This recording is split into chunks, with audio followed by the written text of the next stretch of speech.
خلاص فرشنا وجهزنا كل حاجة للعروسة الجديدة، وكمان بيضت أوضة ولادي وعملت تغيير، دهنتها وغيرت كل حاجة فيها. الفيديوهين اللي فاتوا عملنا روتينات عميقة وتنظيفات عميقة للشقة، والروتين ده خلاص فرش الشقة ان انا كده خلاص خلصت. العروسة الجديدة جت وكان لازم ارحب بيها. طبعا انا بقالي كتير متجوزة ما جددتش اي حاجة في شقتي، فبالنسبة لي ان انا اجيب مراتب جديدة وان انا اجيب فرش سراير فده بالنسبة لي شقة عروسة.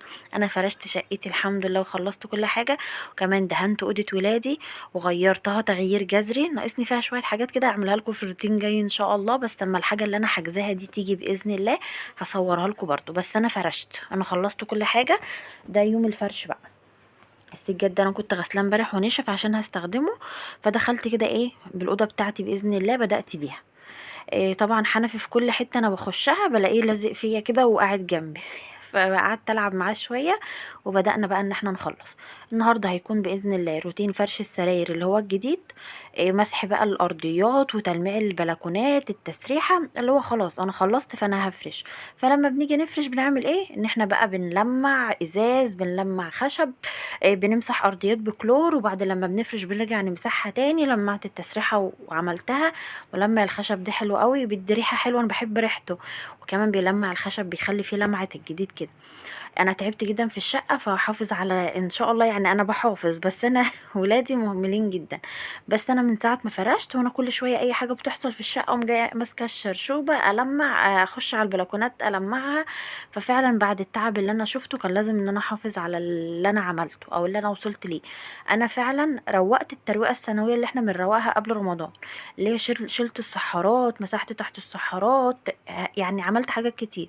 أوضة النوم بتاعت ولادي كمان يعني دهنتها وغيرت لونها، صفيت الحاجة اللي أنا مش محتاجاها تحت السراير. فعلا فوقت شقتي من كل حاجة. شايفين الملاية طلعت حلوة أوي، طلعت كبيرة وطلعت لونها حلو، عجبتني قوي. بس الحاجة اللي هي ما عجبتنيش فيها حاجة واحدة، ان هي طلعت مخدة واحدة، يعني مش مخدتين، طلعت خداديتين بس مخدة واحدة. إيه زي ما انتوا شايفين كده انا خلصت، وانا عندي طقم سرير لونه رمادي غامق بس انا مش عارفه المخدات بتاعته فين، يعني مش ظاهر قدامي. هو الطقم ما كانش حلو قوي فانا استغليت الملايه والخداديات في حاجه، بس انا المخدات هدور عليها وهفرشها هتنفع هتمشي مع السرير يعني. بعد كده لما يحصل نصيب واجي افرش الطقم ده هتشوفوا المخده دي. غسلت طبعا برضو كل الدباديب، كل حاجه اتغسلت يعني كل حاجه. ركبت برضو دول ما كنتش مركباهم معاكم في الروتين بتاعي امبارح، ركبتهم. وبرضو عملت ماسوره الستاره بس انا لسه ما جبتش الستاره.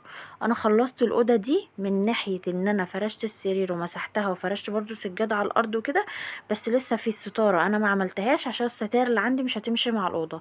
فانا هعمل ستاره جديده يعني، فلو عملتها في اي وقت هوريها لكم. لبست برضو كفرات المراتب، الكفرات دي كانت عندي من بتاعه المراتب القديمه ما رميتهاش. انا بحب الكفر ده قوي عشان بيثبت لي الملايه بتفضل ثابته كده على الكفر ده. طبعا انا غسلتهم وخليتهم زي الفل، وبدات ان انا خلصت الاوضه دي. زي ما انا قلت لكم انا ناقص كده عندي الستاره، وفي حاجه برضو للاوضه دي انا حاجزاها هتيجي. اول ما تيجي هعمل روتين معاكم برضو هنصورها مع بعض عشان تبقى الاوضه كملت. الحمد لله انا كملت الاوضه ما بقاش فيها حاجه، وفعلا انا راضيه عنها ومبسوطه بنظافتها، بقت حلوه جدا. وفرش السراير ده طلع تحفه، وحجمه حلو على السراير وقماشته حلوه جدا، انا جايباه من راني. طلعت على الصاله طبعا زي ما انا قلت لكم، يوم ما غسلت الانتريه قلت لكم وانا بفرش هحط الكفر بتاع الانتريه عشان بيرسم لي الصاله دي حاجه، وكمان بيدي يعني بخلي اللون بدل الاسود اللون فاتح وحلو. فانا فرشت اهو خلصت، وبدات ان انا بقى ايه حطيت اللي هو بديل السجاد ده برده بينطق لي الصاله كده. فعلا انا حاسه الشقه عندي بقت شقه عروسه، او انا حاسه ان انا بكره العيد، يعني حاسه ان دي يوم الوقفه او قبل الوقفه بيوم زي ما انا متعوده ان انا بفرش شقتي. فحاسه ان الشقه بقى فرحانه كده بتتنفس ان هي كل حاجه فيها اتعملت. وفعلا انا مخلصت فرش بتاعي، اتمنى ان هو يعجبكم. انتظروا روتينات كتير جايه ان شاء الله الفتره الجايه بعد لما خلصنا الشقه، مش هيبقى اخر ترويق يعني، وبالذات ان احنا عندنا ولاد ربنا يعيننا عليهم. هتوحشونا، مع السلامه.